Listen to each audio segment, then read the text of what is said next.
Like literally last night I'm drunk and I'm like, yo, someone sends me $1,000, I'm gonna go piss on the statue. The whole chat is saying, piss on it, go, go, go. Like they egg me on to do crazy shit. See, I got a lot of people in my chat that all they want is me crash out, crash out, crash out. They want me to go get drunk in the middle of the day and run around. That's all they want, for me to spiral, to get wasted in broad daylight and act out. And now, Johnny Somali, yeah, that Johnny, has pulled something you won't believe.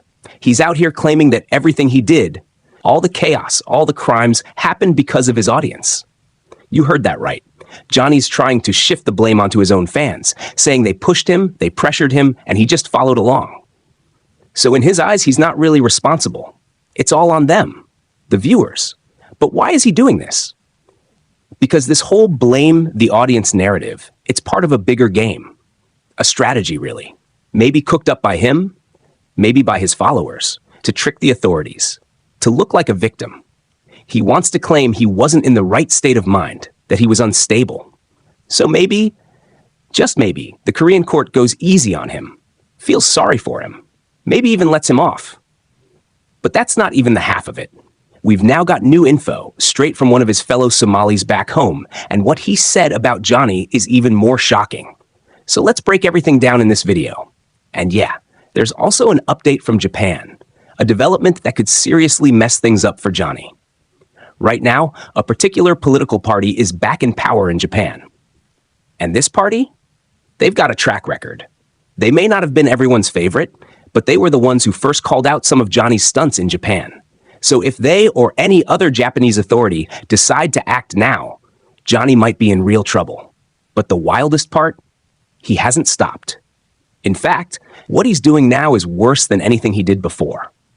There's a documentary by Alex Knoll that goes deep into nuisance streamers. You know, the ones who caused chaos in places like South Korea and Japan. People like Johnny Somali, Ice Poseidon, that whole crew. And in that documentary, some truly jaw-dropping stuff about Johnny came to light. He's basically saying everything he did, it was all because of his fans.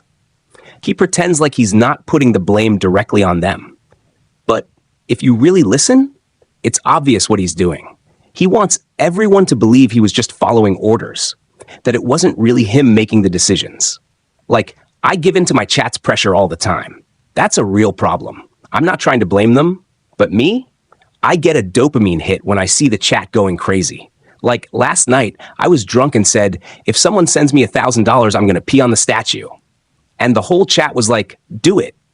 Go, go, go. They hype me to do insane stuff, but I can't blame them. Really, Johnny, you're saying your fans made you do all, but in the same breath, you say don't blame them? That's like stealing a car, crashing it into a store, then going, hey, it's not my fault. My friends told me to swerve. What kind of logic is that? He literally says he'd do shady stuff to a Korean statue, just for money. Zero shame. And seriously, if you don't have basic common sense left, why even go there? What's next? If your chat tells you to hurt someone, are you just going to go ahead and do it? And here's a question. What kind of fan base wants you to commit crimes? It's honestly disturbing. I got people in my chat, they just want me to crash out, crash out, crash out, go get drunk midday, run around. But sometimes I gotta take it easy, gotta find balance. They'll film me getting beat down in 4K, 8K. Goddamn. And you know what? In part, I can't even fully disagree with Johnny. Because think about it. What kind of people are following Guy? These are the folks sitting in his Discord, planning mayhem, coming up with the craziest ideas to stir up drama, and trying to help Johnny dodge every consequence. So yeah, his fans are part of the problem. They hype him, they help him, and they never stop supporting him no matter how bad it gets. And Johnny? He's learned nothing. Same cycle, over and over. 'Cause chaos, get arrested, somehow get out, repeat. That's why even people from his own country are done with him. A fellow Somali, someone from Johnny's own homeland, said it best. Johnny Somali always wins. Where are you from? Somalia. Johnny Somali sent you? Johnny Somali always wins. Always wins. Always wins. And when someone from your own nation says that, you can feel the frustration. Because deep down, people know Johnny never really pays for what he does. He breaks the law, creates a mess, maybe sits in jail a bit, and walks free. And if you asked him, do you feel like a criminal? What would he say?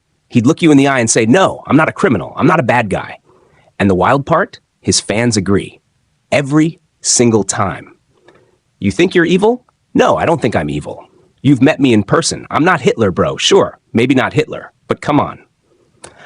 Some things are worse than being a criminal. And if there's anyone who fits that description, it's Johnny Somali. Guy has crossed every line. And now, he's telling the world he only did it all for his fans. So, what happens in court next time?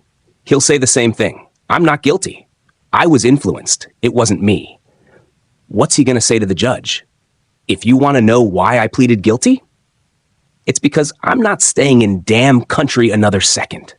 I'm not going to argue with a judge over a $100 fine. I'm guilty. Fine. I'll pay. I'm out. So yeah, now you see what's really going on. Johnny always has a way to spin things, always has an excuse ready, and that's exactly why he's doing what he's doing now. Like Legal Mindset said, Johnny and his crew are constantly scheming, trying to make everything harder to trace, trying to hurt people without getting caught. Fake claims, false strikes, it's already happening, and it's not stopping. Shows one thing clearly. Johnny Somali and his Discord are desperate. They're throwing everything they've got at the wall, hoping something sticks before August 13th. And now they're targeting real, reliable sources. People like myself, like Somali, who've been objective and accurate through all of it. Why? Because they want silence. They want no one to know what's really going on. But here's the part that should really shake Johnny and his crew. People already do know the truth. And if voices like Legal Mindset and others keep exposing more, Johnny Somali and his followers won't be able to hide anymore. They think they can just pay some fines and move on? Not in South Korea. As Dr. Nod said, Johnny's whole "I'm mentally ill" defense, it's not going to work. Because what he did with that statue, it was intentional. He can help himself. Not because of mental issues, but because he clearly planned his actions. He researched the comfort women issue. Whether people agree with him or not, he knew what he was doing. And I agree 100%.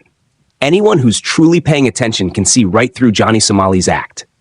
Guy isn't mentally unwell, is just his latest con. Now he's pretending his fans made him do it. But it's all just a shady excuse. And if the Korean court sees through the lies, there's no way Johnny escapes again.